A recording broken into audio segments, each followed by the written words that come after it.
Now, I want to share also to you finish line. This is different. Oftentimes, finish line, when we talk about finish line, first comes into our mind is about race, right? And in a race, before the race begins, the racer knew about his rewards. And these rewards are promises. And in order to accept these promises or receive these promises, you need to go to the finish line. You need to reach the finish line. Have you remember the journey of the Israelites? Exodus 3:17, right? Exodus chapter 3, verse 17. Talking about promise, this verse talks about promise. It says, "And I have said, I will bring you up out of the affliction of Egypt unto the land of Canaanites and the Hittites and Amorites." These are the people living in the promised land.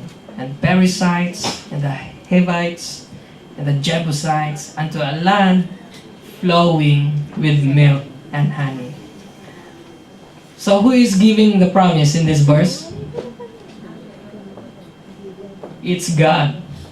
God is promising to the Israelites to get them out from the affliction of Egypt, because the Israelites were under the slavery from the Egypt at this time. So God promised that He will bring the Israelites to the land of promise flowing with milk and honey. Question: did God fulfill His promise? Amen. Amen. God fulfills His promise. When God promises, He will do it, because His word is true from the beginning. It's Psalms 119, verse 160. It says, Thy word is true from the beginning. So, when God promises, He will do it. And the good thing here, that God who promised to the Israelites, it's the same God who gave us a promise to our lives today. Amen. And He will fulfill His promise that He has given unto us. But there's a minor problem about this one. I need to demonstrate so that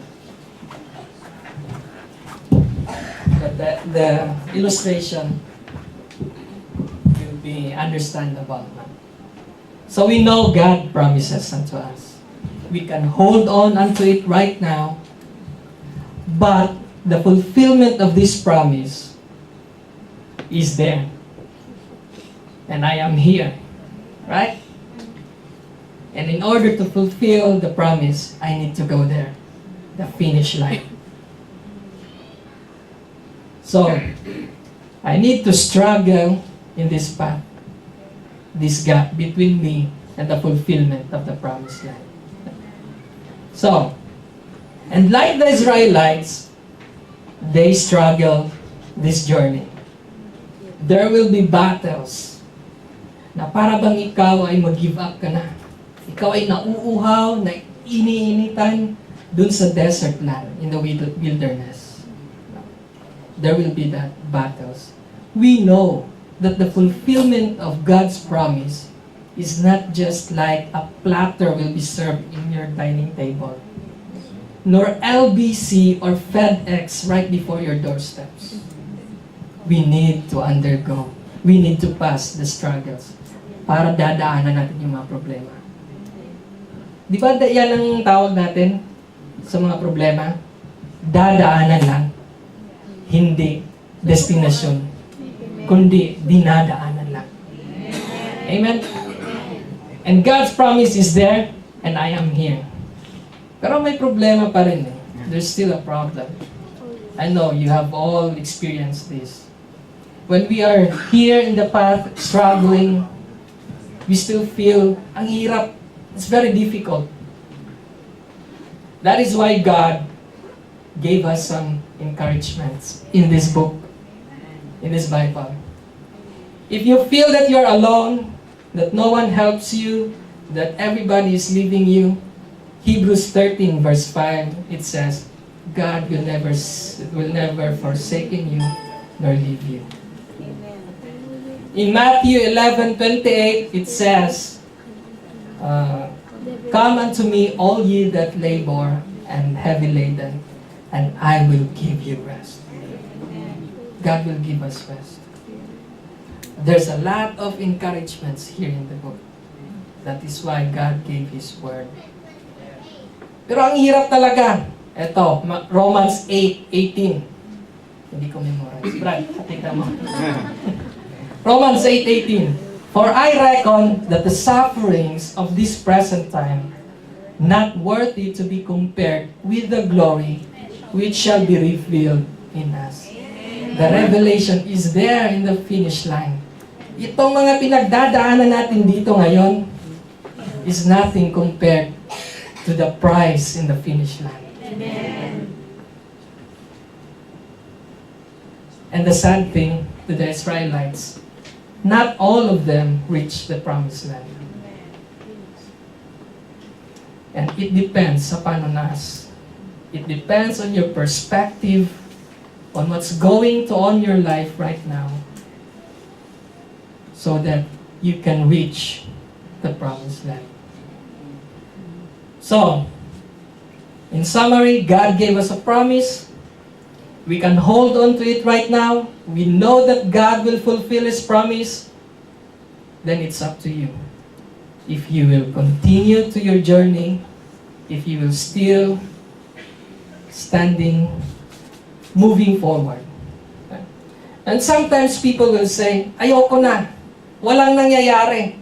Ang tagal-tagal na, 5 years, 10 years, I'm waiting. You cannot say that one. You cannot say it, brothers and sisters. Tingnan nyo kanina, saan ba ako nag-umpisa? Di ba doon? Saan na ba ako ngayon? Nandito na ako. And I am one step more closer to the finish line. Amen? Ngayon ka pa ba mag-give up? No. Amen. So, it's up to you, my friend. Will you move forward and will not give up? Yes. According to Hebrews 12:2, looking unto Jesus, the author and finisher of our faith, for who the joy that was set before Him endured the cross, despising the shame, and sat down at the right hand of the throne of God. Colossians 3:2, last. Set your affection on things above, not on the things on the earth. Why? Focus on the finish line. Focus on Jesus Christ. Don't set your affection on the earthly things, facing below the ground, facing in the ground, maliligaw ka. Focus on Jesus Christ. Amen. Thank you so much. Amen.